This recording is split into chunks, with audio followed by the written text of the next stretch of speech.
अड्डा 24/7 के टीचर्स और जो आपका एक्सपीरियंस रहा है ओवरऑल उसके बारे में if you can give us some testimony.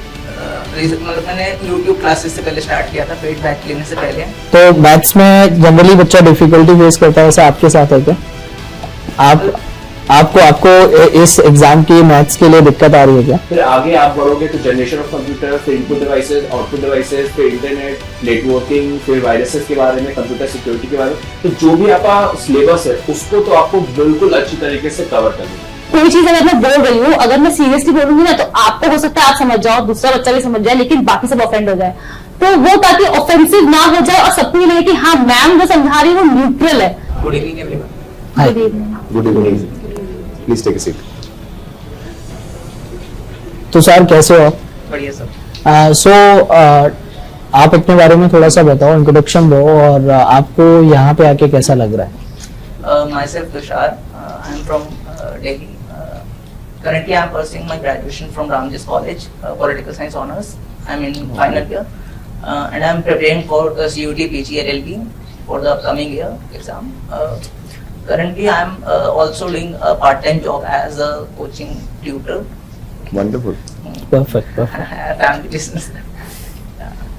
सो अभी आप बच्चों को भी पढ़ाते हैं और खुद भी पढ़ते हैं, Yeah. तो कैसे मैनेज करते हैं कॉलेज, फिर अपनी खुद की स्टडी, फिर बच्चों को पढ़ाना, ये सारी चीजें कैसे मैनेज कर रहे हैं? Yeah, morning college होता है, classes.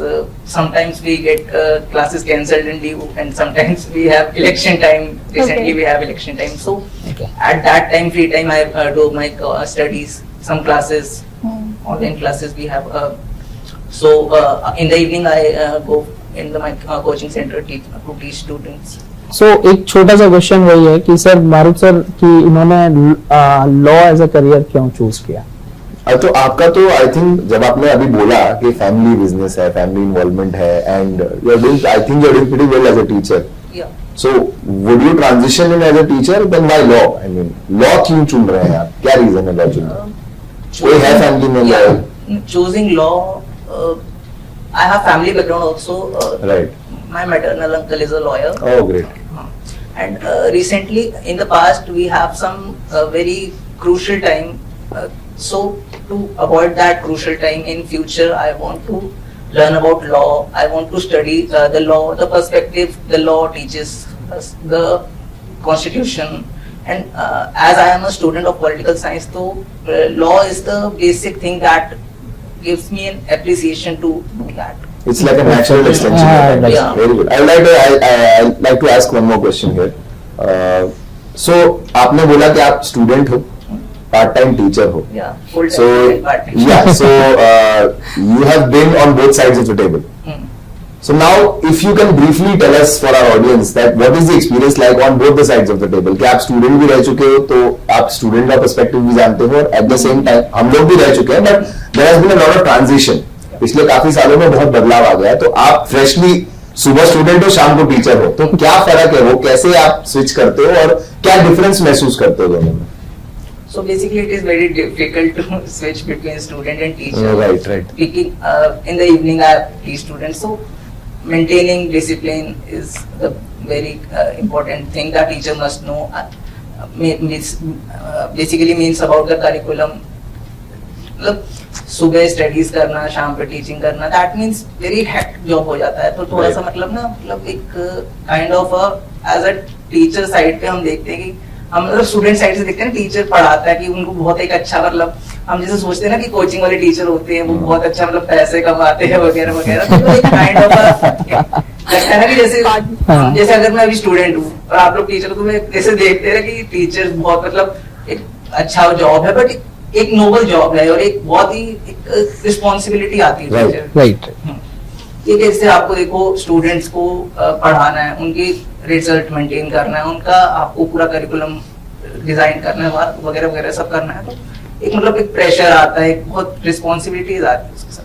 रिस्पॉन्सिबिलिटी बहुत अच्छा वर्ड आपने इसमें यूज किया है. So it's not only about money, it's also about added responsibility. तो एज अ स्टूडेंट हम तो समझते नहीं ना कि टीचर के ऊपर तो बहुत रिस्पॉन्सिबिलिटी है. अगर एक स्टूडेंट को तो अपने करिकुलर करना है, और टीचर को बहुत ही बच्चे, उसके बाद कम से कम 10-15 बच्चे होंगे या ज्यादा ही होंगे.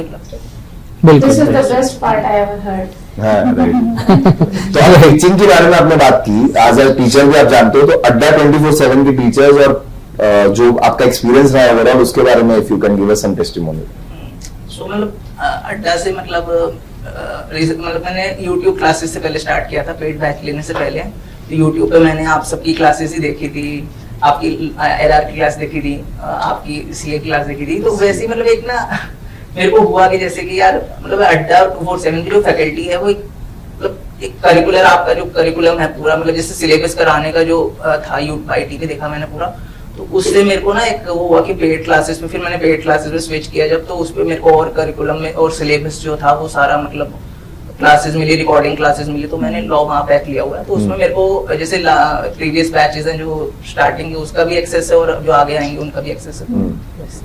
तो तुषार, जनरली आप प्रिपरेशन कर रहे हो, तो आपने बताया एज ए टीचर भी हो, स्टूडेंट भी हो, तो इस बीच में हालांकि आपका सब्जेक्ट क्या है बच्चों को जो आप टीच करते हैं इस टाइम पे? साइंस और मैथ्स। Science, maths. तो मैथ्स में जनरली बच्चा डिफिकल्टी फेस करता है, ऐसा आपके साथ है क्या? आपको इस एग्जाम की मैथ्स के लिए दिक्कत आ रही है क्या? बेसिकली हाँ, मतलब सब्जेक्ट्स उसमें आती है, जैसे हम सिलेबस कर लेते हैं, रिवीजन भी कर लेते हैं, उसके बाद है जैसे प्रैक्टिस करते करते क्वेश्चन सॉल्व नहीं होते कभी कभी। कभी कभी जैसे माइंड कहीं और डाइवर्ट हो जाता है वैसे। तो आपके सामने हर एक सब्जेक्ट के फैकल्टी बैठे हुए हैं, अगर आपको किसी भी सब्जेक्ट में कोई डाउट है, कोई क्वेरी है, तो आप पूछ सकते हैं। मारूफ सर से, बिल्कुल बिल्कुल। जैसे सर हम पॉइंट में जैसे टॉपिक का कॉन्सेप्ट कर लिया, कॉन्सेप्ट क्लियर भी हो गया, उसके बाद क्वेश्चंस करते हैं ना, फिर क्वेश्चन जैसे कोई डिफिकल्ट क्वेश्चन भी आ जाता है बीच में, जैसे कभी कभी प्रैक्टिस करते हैं DPP लगाते हैं, तो वैसे वैसे उसमें क्वेश्चंस में हमें जैसे कैसे मतलब हम उसको करें कि देखो मैं आपको एक चीज बताता हूँ, which is the genuine truth. जब भी आप कॉन्सेप्ट पढ़ोगे तो कॉन्सेप्ट पढ़ना, उसे समझना और उससे रिलेटेड कोई बेसिक एग्जाम्पल करना, ये एक अलग स्टोरी है ऑल टुगेदर। बच्चे की गलतफहमी ये होती है, and this is for everybody, that ये पार्ट करके उसको लगता है मेरा पॉइंट हो गया, आई एम डन, और फिर उसके अंदर एक कॉन्फिडेंस आता है, वो 2 दिन बाद फिर से प्रैक्टिस करना शुरू करता है, तो अलग से 10, 20, 30 क्वेश्चन का एक सेट लेके उसी टॉपिक का बैठता है। अब देखो क्वेश्चन पूछने का तरीका चेंज होता है, एग्जामिनर का माइंडसेट होता है, when the question is being set, examiner आपसे एक सर्टेन चीज चाहता है, उसको डिकोड करना जरूरी है। So every question is solvable. When you are saying a question is difficult, honestly it is not. The only thing is कि क्वेश्चन प्रेजेंट कैसे किया गया है। Is it a straightforward question जहां पे आपने कुछ डेटा डाला, सीधा आंसर निकल गया फॉर्मूला लगा के? अनफॉर्चुनेटली क्वांट में ऐसे क्वेश्चंस नहीं आते हैं, अब तो बहुत कम ही आते हैं। सो दूसरा होगा एप्लीकेशन बेस्ड, मतलब आपने जो कॉन्सेप्ट पढ़ लिया उसको लगा करके, कुछ एक्स्ट्रा नॉलेज लगा के कैसे आप उसको, मतलब you know it's like an art, कि भाई मैंने ये इंग्रेडिएंट डाला, ये इंग्रेडिएंट डाला, थोड़ा ये सोचा and eventually I came out with the solution. So quantitative aptitude और मैथमेटिक्स इन जनरल, अब आप तो मैथ्स के टीचर भी हो, तो I would like to add here that you are creating a mathematician when you are solving a question, when you are teaching this to different students. एक mathematician create हो रहा है, तो उसके सोचने का तरीका भी डेवलप करना पड़ेगा। तो इसीलिए थॉट प्रोसेस डेवलप करो, उन क्वेश्चंस के साथ बहुत टाइम स्पेंड करो। इनिशियली डोंट एक्सपेक्ट कि आप जो है आज कॉन्सेप्ट पढ़ा, कल से आप 100-200 क्वेश्चन लगा लोगे, सब में कहीं नहीं अटकोगे, ऐसा हो ही नहीं सकता है। मतलब प्रोवाइडेड वो टॉपिक इजी ना हो तो ठीक है। अगर टॉपिक कॉम्प्लिकेटेड है तो it is going to take time, so spend some time. Sometimes students spend hours on a particular, let's say 10 question के ऊपर 3-4 घंटे निकल जाते हैं, लेकिन एक बार वो टाइम आपने दे दिया, you are never going to get stuck in that topic. So spend that quality time with your questions. कोई सब जैसे आपने टाइम की बात करें तो एक फोमो क्रिएट हो जाता है ना, जैसे हम क्वेश्चंस करते हैं कि एक अब जैसे हमें 105 मिनट्स मिलेंगे पेपर में, तो हमें उसमें सब कुछ मैनेज करना है, क्वांट के करीबन 15 क्वेश्चन तो होंगे, तो उसमें हम कैसे मतलब टाइम मैनेजमेंट करें वही क्वांट को लेके? देखो ये 2 अलग चीजें हैं जो अभी मैं बात कर रहा हूं आपसे। जो मैंने आपसे बोला कि spend some time with the questions is when you are practising. जब आप प्रैक्टिस करोगे तो आप वेरिएशन की प्रैक्टिस करोगे कभी भी, मतलब एक ही टाइप के क्वेश्चन नहीं सॉल्व करने हैं, तो आप मिक्स की एक बुक उठाते हो और वहां से अलग अलग अपने टाइप से क्वेश्चन सॉल्व किए। सो ये मैं हमेशा कहता हूं स्टूडेंट से that novelty leads to nervousness. कुछ नया देखोगे तो नर्वस हो जाओगे, और नर्वस हो जाओगे तो फिर वो एनर्जी तुम्हें वो क्वेश्चन समझ में भी आ रहा होगा तो नहीं समझने देगी। तो अगर आपने पहले से ही मान लीजिए 100-150 तरीके के क्वेश्चन देखे हुए हैं अलग अलग टॉपिक से, तो अगर कुछ उससे मिलता जुलता है, आपके कॉन्फिडेंस लेवल ही कुछ और होगा, and you will be able to tackle that in lot less time than usual. तो आपको उससे, इसी को कहते हैं तैयारी। तैयारी इज नॉट कॉन्सेप्ट पढ़ना, कॉन्सेप्ट आप स्कूल में भी पढ़ते थे, what is the difference in a competitive exam and a normal board exam? तो ये जो फर्क है, ये फर्क है आपकी इस एक्स्ट्रा इनपुट का, जो आप सीरियस होकर डालते हो। स्कूल का एग्जाम आप क्लियर करते थे क्योंकि पेरेंट्स बोलते हैं भाई करो, मार्क्स अच्छे लाओ, नहीं तो फिर हम तुम्हें इधर उधर सवाल करेंगे। लेकिन जो आप तैयारी करते हो कॉम्पिटिटिव एग्जाम के लिए, it is a lot, because your life is at stake. अच्छा कॉलेज चाहिए, अच्छा डिग्री लेके निकलना है, अच्छी नौकरी चाहिए कल को। So for that you are putting in that extra effort, और यही डिफरेंशिएट करेगा दोनों के अंदर। तो वो समय अगर आपने वहां सही बिताया है तो एग्जाम में आपको दिक्कत नहीं आएगी। हाँ, ये भी मान के चलना कि अगर आपके सामने 10-15 क्वेश्चन आए हैं, the examiner wants you to get trapped in some questions. तो कॉम्पिटिटिव एग्जाम में 100% सारे क्वेश्चन सॉल्व करके कभी नहीं आने होते हैं। कुछ क्वेश्चंस को चूज करना और कुछ क्वेश्चंस को छोड़ना, ये भी एक कला है। ये भी सीखना पड़ेगा कि कौन सा क्वेश्चन मैं छोड़ दूं ताकि मेरा टाइम बचे, और वो इंपॉर्टेंट टाइम मैं ऐसे क्वेश्चन में डिवोट करूं जो शायद मुझे अच्छे से आता है, बेटर आता है। इट्स अबाउट गेटिंग मार्क्स, जहां से निकाल सकते हो निकालो, क्योंकि एज एन एग्जामिनर मुझे इससे मतलब नहीं है कि तुम्हारा कौन से अच्छा स्कोर आया है, या इंग्लिश से आया है, या लीगल से आया है, या जीके करंट अफेयर से, या कंप्यूटर से, दैट मैटर। मार्क्स आने जरूरी है, कट ऑफ क्लियर कर रहे हो, सिलेक्शन ले रहे हो, that is what is more important. बहुत सारे बहुत क्वेश्चन है Please, please, please. LR से रिलेटेड। हाँ, please, please. तो LR में जैसे हम अरेंजमेंट्स देखते हैं, जैसे सिटिंग अरेंजमेंट, लीनियर अरेंजमेंट, तो वो एक कंफ्यूजिंग पार्ट हो जाता है ना, कि जैसे आपके राइट में कौन बैठा है, लेफ्ट में कौन बैठा है, वो उसके लिए कैसे टैकल कर सकते हैं हम अरेंजमेंट पार्ट्स को? पहले अरेंजमेंट पढ़ने से पहले अगर आप कभी भी किसी भी फॉर दैट मैटर किसी भी फैकल्टी को आप एलआर पढ़ाते हुए जब भी देखोगे, अरेंजमेंट से काफी पहले हमेशा डायरेक्शंस का कॉन्सेप्ट क्लियर किया जाता है। अब डायरेक्शन आपके ब्रेन से डायरेक्टली मैप होता है, मतलब कुछ लोगों के लिए डायरेक्शन इज वेरी इजी, कुछ लोगों के लिए डायरेक्शन समझ पाना बहुत मुश्किल होता है। नॉर्थ साउथ ईस्ट वेस्ट में कंफ्यूजन होता है, ईस्ट वेस्ट में तो पूरी दुनिया कंफ्यूज होती है, और वो तो चलो उस मजदार से निकले तो लेफ्ट राइट में कंफ्यूज होने लगता है। So everything depends upon where you are facing. तो अगर ये इमेजिन करने में प्रॉब्लम हो रही है तो आप क्या कर सकते हो, जब भी आप सीटिंग अरेंजमेंट लगाओगे, चाहे वो लीनियर हो चाहे सर्कुलर हो, your arrangement always has to have a figurative representation. मतलब एक फिगर बना के आप उसका आपको विजुअलाइज करना सीखोगे, और उसमें फिर आप हिंट्स दोगे अपने आप को। अगर वो बोल रहा है कि सेंटर की तरफ फेस कर रहा है तो आप एरो बना दोगे सेंटर की तरफ। वो एरो कॉन्स्टेंटली रिमाइंड कराएगा कि भाई ये सेंटर पे फेसिंग है, इसके हिसाब से लेफ्ट राइट चेंज हो। या अगर आउटवर्ड फेसिंग है तो एरो बाहर है, नॉर्थ फेसिंग एक लाइन में रो में बैठे हैं तो एरो ऊपर की तरफ साइड में बना हुआ है, तो कॉन्स्टेंटली रिमाइंड। जैसे सर जीके पढ़ाते हैं, आई एम श्योर ज्योग्राफी के पार्ट में मैप्स का हिस्सा आप लोग पढ़ते हो, मैप्स में एक साइड में हमेशा बना होता है नॉर्थ डायरेक्शन दिखाने के लिए। तो कुछ वैसा ही आप अपने लिए की बना लो जब आप सीटिंग लगा रहे हो कि ये की है, सारे नॉर्थ फेसिंग बैठे हैं। It will constantly remind you left क्या है राइट क्या है, एंड उस की वाले एरो के साइड में अपना हेड इमेजिन करो। तो देखो लेफ्ट राइट सबका चेंज होगा एज पर डायरेक्शन, बट आपका लेफ्ट हैंड और राइट हैंड हमेशा कांस्टेंट रहने वाला है। तो अगर आपने उस एरो हेड में अपना सिर इमेजिन कर लिया तो आपका लेफ्ट हैंड आपको लेफ्ट बता देगा, राइट हैंड आपको राइट बता देगा, और ये कंफ्यूजन ही खत्म हो जाएगा। राइट, कुछ और है?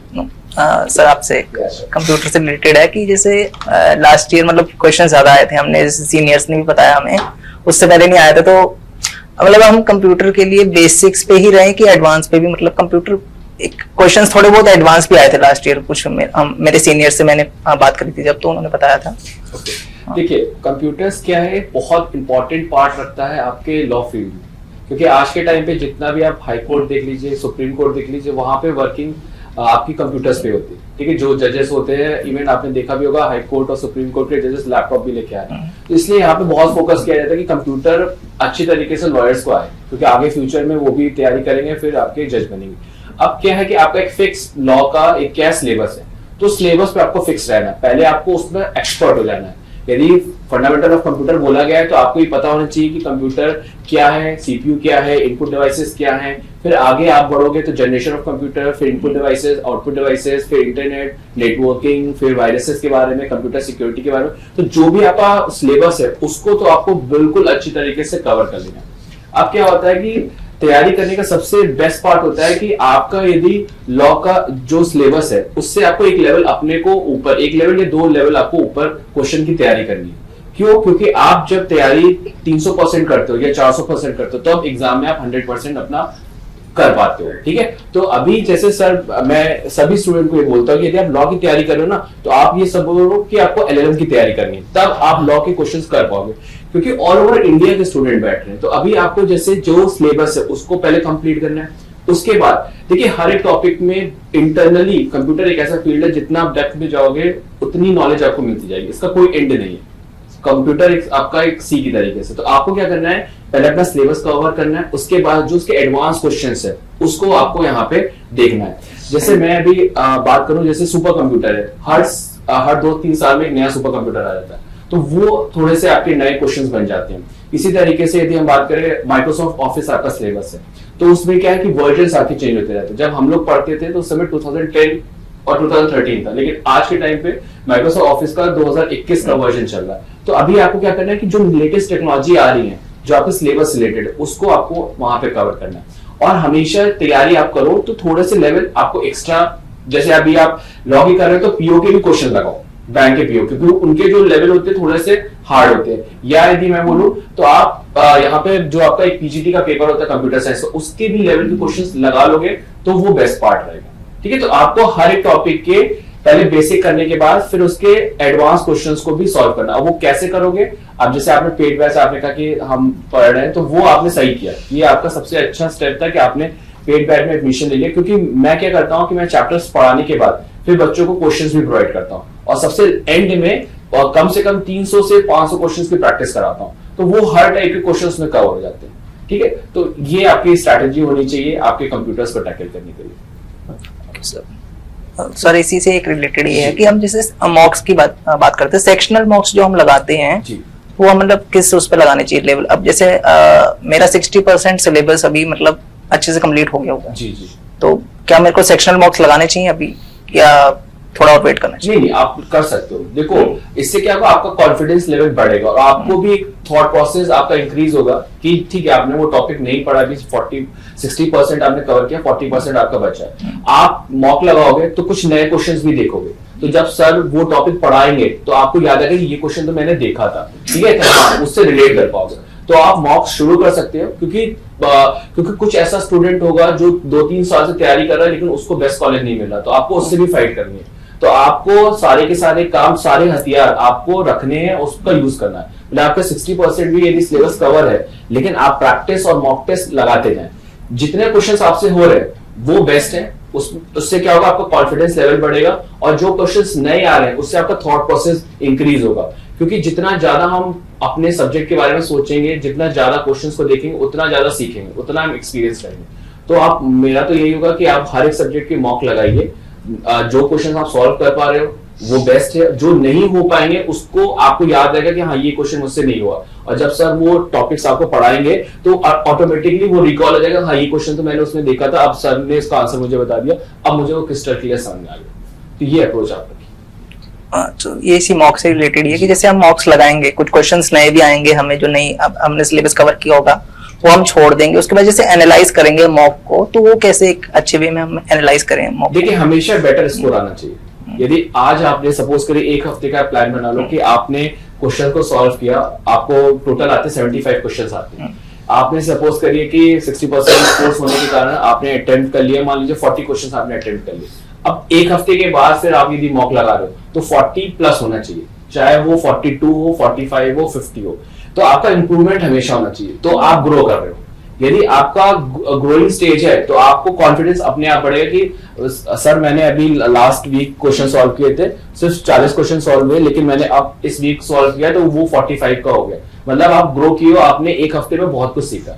फिर ये आपका बढ़ना चाहिए 50, फिर 55, 60, कोशिश करिए 70 के 75 क्वेश्चन आप अपने प्रैक्टिस में सॉल्व कर लीजिए। क्योंकि जब आप एग्जाम में जाओगे तो बहुत सारे फैक्टर्स होते हैं, वहां पे बहुत सारे फैक्टर्स काम करते हैं, तो आपको अपने जब स्टडी करो तो 500% की तैयारी करनी चाहिए कि आपको हर एक्सपेक्ट की कि भाई मेरे साथ एग्जाम में ये भी हो सकता है, वो भी हो सकता है। मान लीजिए आपको कंप्यूटर नहीं चल रहा है, ठीक है, और सारे स्टूडेंट का लॉगिन हो गया, तो वो आपका मान लो 5-10 मिनट्स लॉस हो गया, तो उस 10 मिनट्स के लिए भी आपको कुछ बैकअप बना के रखना कि यदि मेरे को 10 मिनट मेरा लॉस हो गया तो मैं उसको कैसे मैनेज करूंगा। 105 मिनट का जो मुझे टाइम मिलता है, तो 10 मिनट चला गया तो मैं कैसे मैनेज करूँ। तो थोड़ा चीजें आपको एक्स्ट्रा सोचनी पड़ेगी।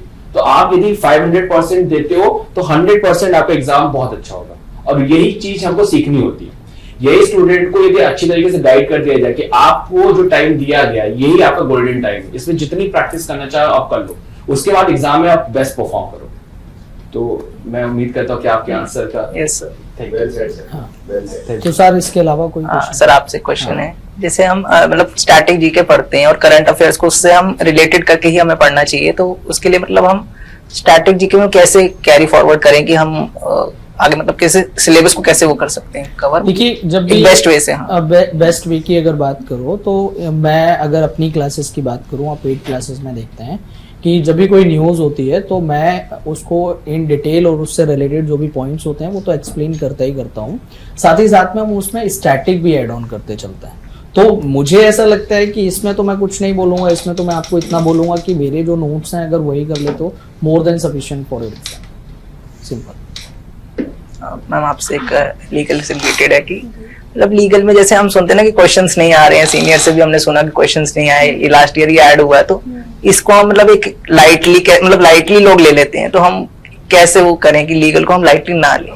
So here the basic thing is कि एग्जामिनर क्या सोच रहा है या क्या पेपर बनाएगा आपको नहीं पता है, और हमेशा एग्जामिनर कोई ना कोई नया हथियार हमारे सामने लेकर आता है, बिकॉज एग्जाम जो है ना आप उसको एक वॉर की तरह समझो, सामने दुश्मन खड़ा है, वो कौन सा हथियार लेकर आएगा आपको नहीं पता है, तो आपको अपने एंड से हमेशा प्रिपेयर्ड होके जाना है, and that is the reason why अगर नहीं भी पूछ रही है, क्या पता इस बार 10 क्वेश्चन आ गए तो ऐसा हुआ है ना, ऐसा ऐसा हुआ है। कंप्यूटर में हाँ, जैसे अगर हम ये सब कंप्यूटर के साथ लास्ट ईयर है। की बात करें, अचानक से उन्होंने 10 से 12 क्वेश्चन पूछ लिए एक्स्ट्रा, अब तक 2-3 क्वेश्चन आते थे, और ऐसे ही 2 साल से लीगल का नहीं, तो इसमें अगर बच्चा ये सोच रहा है ना कि नहीं आएगा तो उसमें तो फिर प्लस यहाँ पर एक पॉइंट ये और है कि आप लॉ एंट्रेंस एग्जाम देने जा रहे हो, तो आपको लीगली अवेयर रहना बहुत जरूरी बिल्कुल, है, बिल्कुल। ताकि देखो अब आप एक लॉ स्टूडेंट हो, अगर आप तैयारी कर रहे हो लॉ एंट्रेंस एग्जाम की तो आप एक लॉ स्टूडेंट हो, और यही चीज आपको डिफरेंट बनाएगी फ्रॉम दी होल सोसाइटी, बिल्कुल कि आपका जो सोचने का तरीका है, नजरिया है, वो चेंज हो जाता है, पर्सपेक्टिव चेंज हो जाते हैं एक बार अगर आप लॉ को समझ लेते हैं तो बेसिकली अगर क्वेश्चन नहीं भी आ रहा है तो आपकी खुद की ओवरऑल डेवलपमेंट के लिए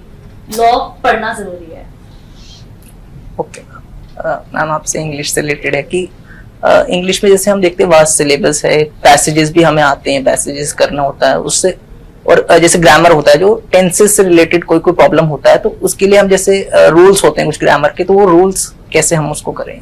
देखो Rules. स्टूडेंट ना, हम कोई चीज जब रटते हैं, क्रैम करते हैं, तो वो 1 दिन याद रहेगी, 2 दिन याद रहेगी, 3 हार्डली ज्यादा से ज्यादा 10 दिन तक याद रहेगी। लेकिन जैसे मैथ्स में स्टूडेंट्स कंसेप्ट समझते हैं तो मैथ्स याद रहती है हमेशा, क्योंकि आप समझते हैं उस चीज को। इंग्लिश को आप क्रैम करते हैं क्योंकि इंग्लिश वीक पॉइंट होता है, 90% स्टूडेंट्स का वीक पॉइंट रहता है इंग्लिश, सबको पता ही बात। तो अगर आप इंग्लिश को भी कंसेप्ट से पढ़ना स्टार्ट कर देंगे, लाइक ये यहाँ पे क्यों आया, क्या रीजन था उसका, समझिए, अगर आप वो कंसेप्ट लगाना स्टार्ट कर देंगे तो आपको इंग्लिश के फिर रूल्स क्रैम करने की जरूरत नहीं पड़ेगी, फिर आप चीजों को समझेंगे, और अगर हम चीजों को समझते हैं ना, उस चीज को इम्प्लीमेंट करते हैं, तो वो लाइफ टाइम हमें याद रहती है। ऐसी वोकैबुलरी का है, ऐसी ग्रामर रूल्स का है, ऐसी रीडिंग का है। तो मेरा कहना ये है कि क्रैमिंग वाला जो पार्ट है उसको रिमूव करके अगर आप कंसेप्ट को समझेंगे तो that would be the most favourable and the best for grammar rules and for the vocabulary. तो कंसेप्ट समझ लेंगे उसको, उनको जो क्लासेस होती है मैं उसमें भी कंसेप्ट लेकर समझाती हूँ, मैं कभी भी क्रैम नहीं करवाती, वो ये रूल है इसे रट लो, या 120 रूल है ग्रामर के उसे रट लो और एग्जाम क्लियर हो जाएगा। कॉम्पिटिशन बहुत टफ हो गया तो ऑब्वियस सी बात है कि क्रैमिंग वाला पार्ट तो नहीं चलेगा। बिल्कुल। Thank you ma'am. तो सर इसके अलावा कोई क्वेश्चन? क्लियर, सारी चीजें clear? Yes. Okay, thank you. तो सर कोई फनीएस्ट क्वेश्चन या कुछ हो तो बताओ। यस, डिम्पल मैम के लिए। अच्छा, डिम्पल में क्या मैम आप क्लासेस मतलब हम क्लासेस भी लेते हैं तो आप जैसे स्माइल करते हो, आप उस तो एक उसका स्माइल का आपका क्या राज है, मतलब काइंड ऑफ आप लास्ट टाइम ना मैं एक वो बता, लास्ट टाइम हमने आज ही सुबह मैंने आपकी ना पैट्रियार्की वाली क्लास देखी जिसमें आप वुमेन राइट्स वगैरह के बारे में बता रहे थे ना, तो उसमें भी आप इतने कॉम्प्लेक्स टॉपिक को भी जब आप समझा रहे थे तो एक स्माइल आ रही थी आपकी, मतलब एक जब आप हम बात कर रहे थे कि कैसे वुमेन्स के साथ एट्रोसिटीज होती है, तो उसमें अभी आप जो स्माइल कर रहे थे या जो आपका एक चार्मिंग पर्सनालिटी थी तो उसके बारे में कुछ बताइए। ये द पॉइंट इज कि जब मैं पढ़ रही थी और तब मुझे एक ही बात लगती थी कि कुछ ऐसे टॉपिक्स होते हैं जो हर किसी को जिसके बारे में वोकल होना बहुत जरूरी है, बट टीचर्स को कभी कभी ये लगता है कि एक बैरियर है, मैं ये नहीं बोल सकता या फिर स्टूडेंट ये समझेगा नहीं। बट मेरा ये पॉइंट है कि अगर मैं आपको एज अ लॉ टीचर पढ़ा रही हूँ तो जो छोटी छोटी बातें हैं ना, रूट कॉज है सोसाइटी की, वहां तक आपको मैं लेके जाऊं, बिकॉज वो जानना बहुत जरूरी है। तो वही मेरे माइंड में हमेशा रहता है कि यार अगर मुझसे नहीं हो पाया, यानी कि कोई और टीचर था जिसका मुझे पढ़ाने का तरीका नहीं अच्छा लगा, या फिर मुझे ये लगा कि उन्हें मुझसे उस टॉपिक्स के बारे में बात करना चाहिए था, मुझे समझाना चाहिए था, जो वो नहीं कर पाए, तो मेरा यही पॉइंट रहता है कि मैं आपको जो कॉम्प्लेक्स चीजें होती है उसको सही ढंग से पढ़ाऊं। बिकॉज देखो, आपको मैं पढ़ा रही हूँ, उसके साथ में 50 बच्चे और हैं, सबके सोचने का पर्सपेक्टिव अलग है। तो कोई चीज अगर मैं बोल रही हूँ, अगर मैं सीरियसली बोलूंगी ना, तो आपको हो सकता है आप समझ जाओ, दूसरा बच्चा भी समझ जाए, लेकिन बाकी सब ऑफेंड हो जाए। तो वो ताकि ऑफेंसिव ना हो जाए और सबको ये लगे कि हाँ मैम जो समझा रही है वो न्यूट्रल है, ऐसा नहीं कि मैं किसी के खिलाफ हूँ या किसी के एक तरफ हूँ। तो गेस वो इसीलिए थोड़ा सा माहौल लाइट बना रहे हैं, इसीलिए बीच में थोड़ा सा स्माइल कर देती हूँ। That's it. और कुछ नहीं है। ओके तो सर थैंक यू। बाकी अब नेक्स्ट स्टूडेंट को बुलाएंगे ताकि उनके भी डाउट्स जो हैं, जो भी प्रॉब्लम्स हैं वो क्लियर हो पाए। Thank you. Thank you all so the best. Much. All the best.